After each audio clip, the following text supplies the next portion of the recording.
Assalamualaikum warahmatullahi taala wabarakatuh. Jadi perkenalkan, nama saya As'adur Rafiq, salah satu mahasiswa YIN Madura Prodi Pendidikan Agama Islam. Pada kesempatan kali ini, di sini saya akan menjelaskan salah satu kaidah fikih, yaitu at-tabi'ut tabi'un, bahwa tabi itu mengikuti marfu.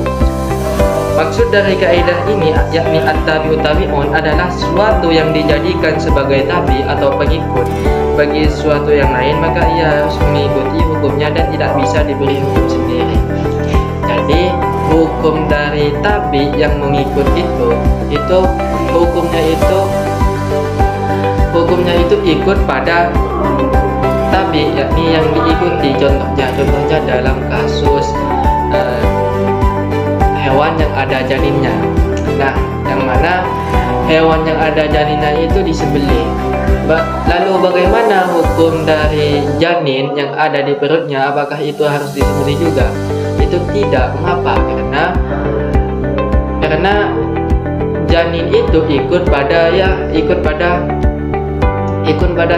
yang disembelih tersebut, yakni at-tabi'ut tabi'un, yang mana janin itu ikut pada hewan yang disembelih, begitu hukumnya. Dan dalam ini hewan janin itu tidak bisa diberi hukum sendiri, begitu. Sebagaimana hadis Nabi dulu itu ada hewan yang disembelih yang ada janinnya, yaitu ya Rasulullah tanharun naqatah wa nadbahul baqarah awisyata fana gitu bi batnihi majnin anantihi amna kulhu qala kulhu in situm fa inna zakatu ummatin. Wahai Rasulullah, kami menyembelih unta dan sapi atau kambing, kemudian menemukan janin di dalam perutnya.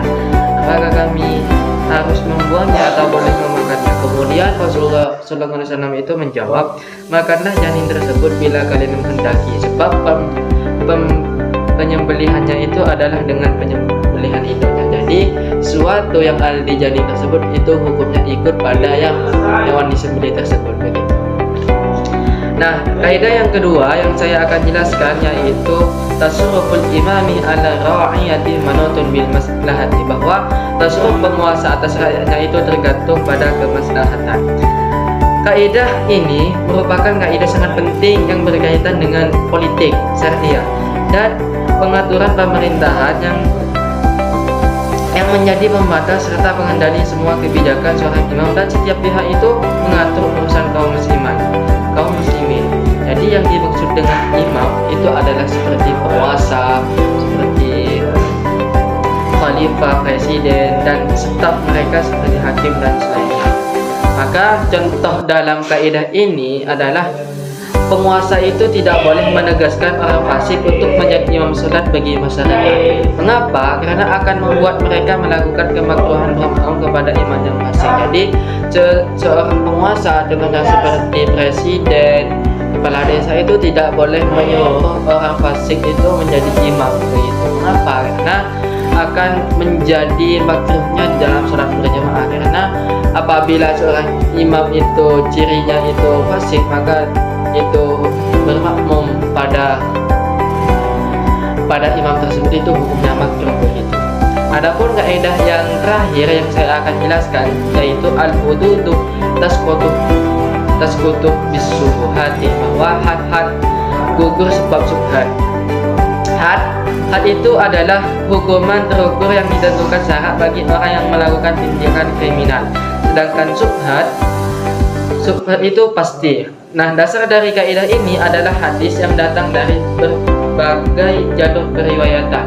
Contohnya Nabi Muhammad SAW itu pernah bersabda, idra'ul hududah bisubuhati, rawahu Abu Muslimin al-Kaji wa Ibnu Safi wa Ibnu Adiyin wal Jazir riwala Ibnu Hajar mauqufun hasanul isnad, bahwa yang mana artinya itu kalian tolaklah had sebab subhat, begitu. Subhat yang menggugurkan itu ada 3. Yang pertama yaitu subhat dari si pelaku, seperti lelaki yang menyetubuhi wanita yang disangka istrinya. Jadi seperti seorang suami itu menyetubuhi orang lain tapi dikira itu istrinya. Jadi had atau hukuman itu bisa gugur karena subhat, begitu. Nah, yang mungkin hanya itu yang bisa saya sampaikan mengenai kaidah ini.